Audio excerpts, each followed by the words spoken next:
ഫ്രാൻസിൽ നടന്ന G7 രാജ്യങ്ങളുടെ ഉച്ചകോടി ഇതിൽ വളരെ നിർണായകമായ ചില നീക്കങ്ങൾ നടത്തി. കാരണം ഉക്രൈനിൽ റഷ്യക്കെതിരായിട്ടുള്ള ചില നീക്കങ്ങൾ, അതായത് ഉക്രൈനെ പിന്തുണയ്ക്കണം, അവർ സാമ്പത്തികപരമായിട്ട് സൈനികപരമായിട്ട് വളരണം. ഇനി ഇപ്പുറത്തേക്ക് മാറിക്കഴിഞ്ഞാൽ ഹോർമൂസ് കടലിടുക്കിലെ പ്രശ്നം പരിഹരിക്കുന്നതോടുകൂടി റഷ്യയിലെ എണ്ണ, ഗ്യാസ് എന്നിവയിൽ കൂടുതൽ ഉപരോധങ്ങൾ ഏർപ്പെടുത്തണം. ചുരുക്കം പറഞ്ഞാൽ ഞാനാണ് ബോസ് എന്ന രീതിയിൽ ട്രംപ് അവിടെ നിലപാടെടുക്കുന്നു. റഷ്യയെ ഒറ്റപ്പെടുത്താനുള്ള G7 രാജ്യങ്ങളുടെ നീക്കം അക്ഷരാർത്ഥത്തിൽ ലോകത്തെ വീണ്ടും രണ്ട് ഗ്രൂപ്പുകളായി തിരിക്കുന്ന കാരണമാകും, അല്ലെ ആ രീതിയിലൊക്കെ ചിന്തിക്കും. അങ്ങനെയൊക്കെ സംഭവിച്ചുകൂടെ?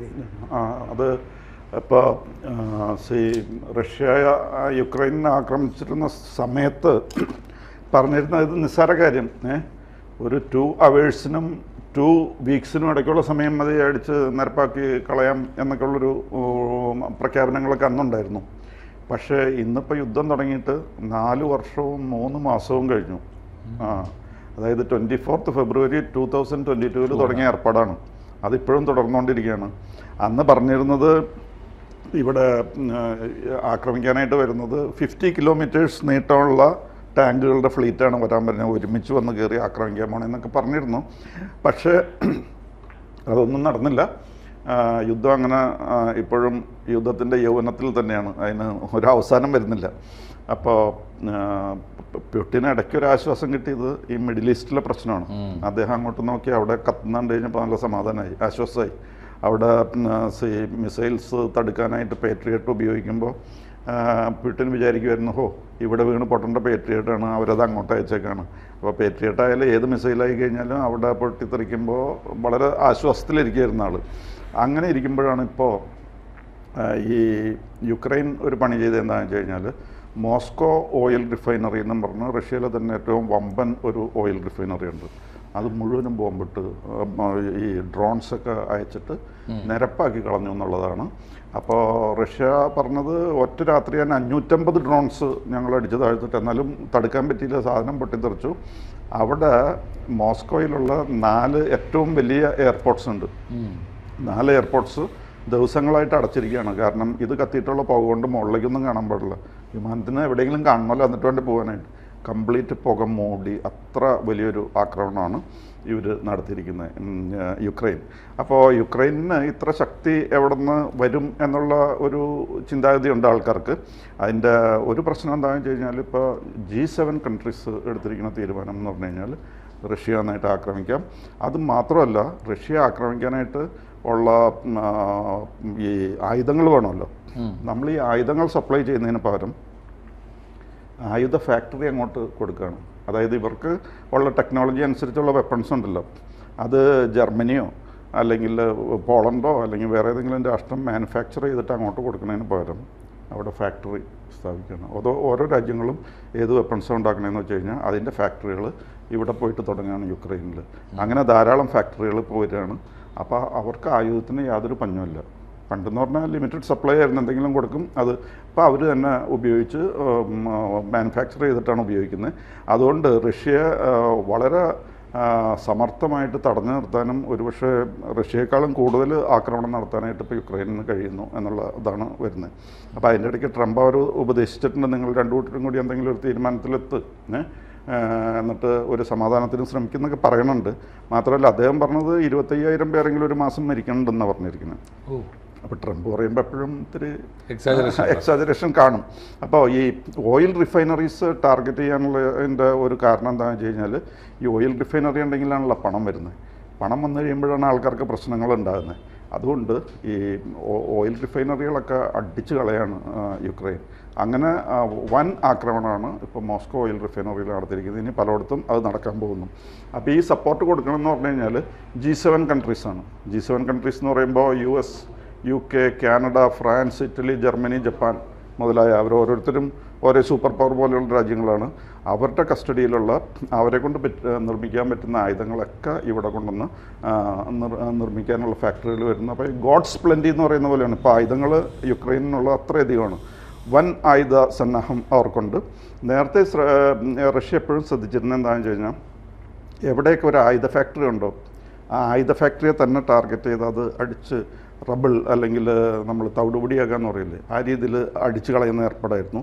പക്ഷേ ഇപ്പോൾ സംഭവിക്കുന്നത് എന്താണെന്ന് വെച്ച് കഴിഞ്ഞാൽ ഓരോ രാജ്യങ്ങളുടെ ഫാക്ടറി തുടങ്ങുകയാണ്. ഏതാ അടിച്ചു കളയേണ്ടതെന്ന് റഷ്യക്ക് തീരുമാനിക്കാൻ പറ്റാത്ത ഒരു സാഹചര്യമാണ്.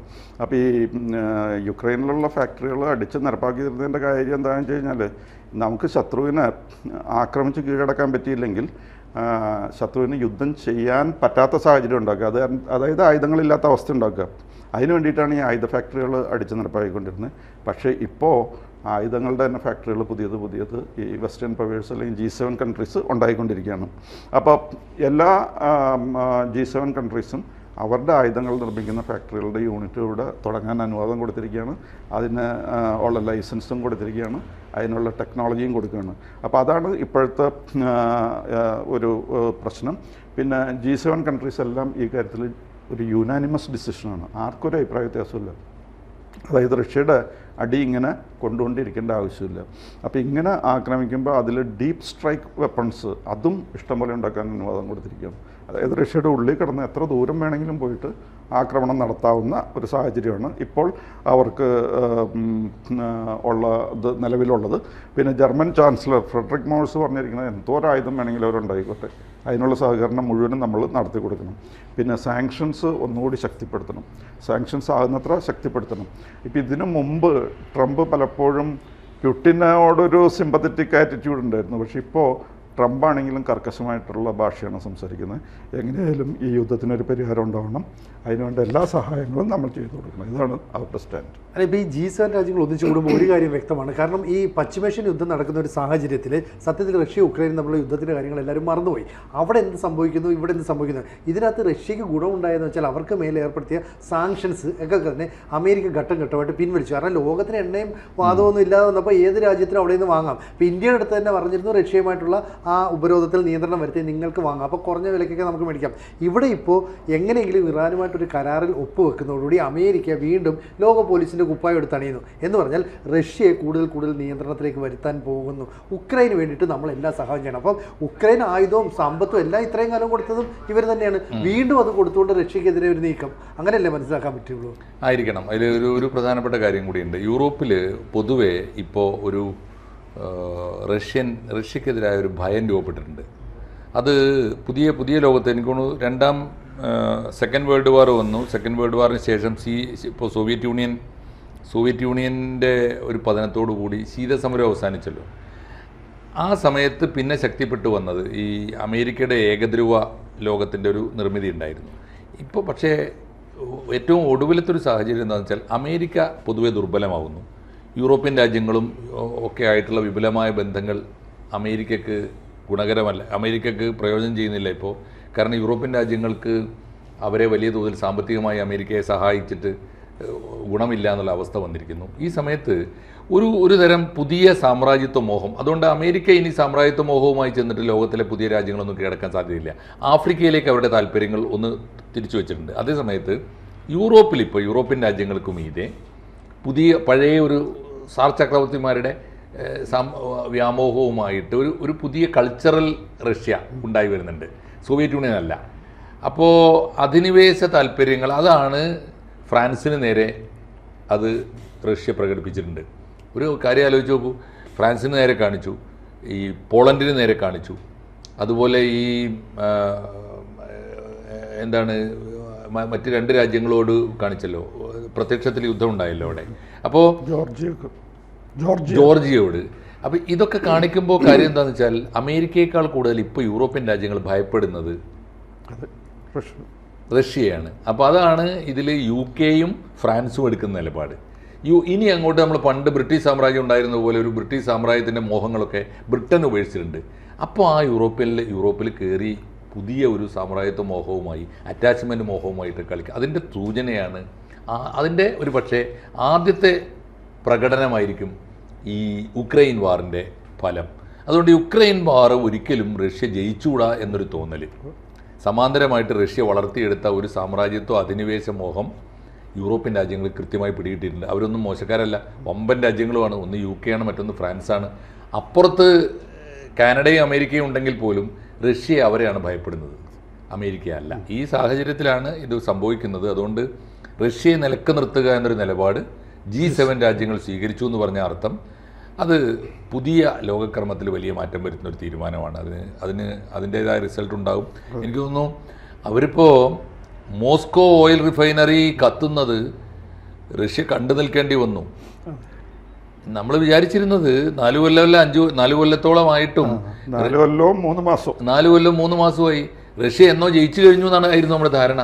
ഇപ്പൊ അങ്ങനെ അല്ല എന്നല്ലേ കാണുന്നത്. അതായത് ആയുധവും സമ്പത്തും ഒക്കെ ഇപ്പോഴും ഈ പറയുന്ന ഉക്രൈനിലേക്ക് എത്തിക്കാനായിട്ട് നാറ്റോ G7 കരുത്തരെല്ലാം കൂടെ നിൽക്കുന്നു. നാറ്റോ രാജ്യം ഇതിൽ ഓർക്കേണ്ട ഒരു കാര്യം അതാണ്. നാറ്റോ രാജ്യങ്ങൾ അമേരിക്കയെ തള്ളിപ്പറഞ്ഞ കാലമാണ്. യൂറോപ്യൻ യൂണിയൻ അമേരിക്കയെ തള്ളിപ്പറഞ്ഞ കാലമാണ്. അന്ന് പക്ഷേ റഷ്യ നടത്തിയ ഈ ഒരു മുന്നേറ്റം ഉണ്ടല്ലോ, റഷ്യയുടെ പുതിയ മോഹങ്ങൾ, അത് ആയിരിക്കും ആത്യന്തികമായി ഞങ്ങൾക്ക് അപകടം ചെയ്യാമെന്ന് G7 രാജ്യങ്ങൾ മനസ്സിലാക്കുന്നു. അത് വലിയ തിരിച്ചടിയാണ്. പക്ഷേ ഇതിന് സംഭവിക്കാൻ പോകുന്നത് ഉക്രൈൻ ഈ യുദ്ധത്തിൽ ഇപ്പോൾ നമ്മൾ മനസ്സിലാക്കുന്നത്, ഇപ്പോൾ ഈ വിവരങ്ങൾ വെച്ചുകൊണ്ട് നമ്മൾ മനസ്സിലാക്കുന്നത് ഉക്രൈൻ വളരെ വളരെ ശാന്തമായി യുദ്ധം ജയിച്ചുകൊണ്ടിരിക്കുന്നു എന്നാണ്, റഷ്യ തോറ്റുകൊണ്ടിരിക്കുന്നു എന്നാണ്. അതൊരു പുതിയ വിവരം തന്നെയാണ്, പുതിയൊരു കാഴ്ചയുമാണ്. കൂടുതൽ വാർത്തകളും വിശേഷങ്ങളും നിങ്ങളിലേക്ക് എത്താൻ ABC മലയാളം സബ്സ്ക്രൈബ് ചെയ്യുക, ബെൽ ബട്ടണും അമർത്തുക.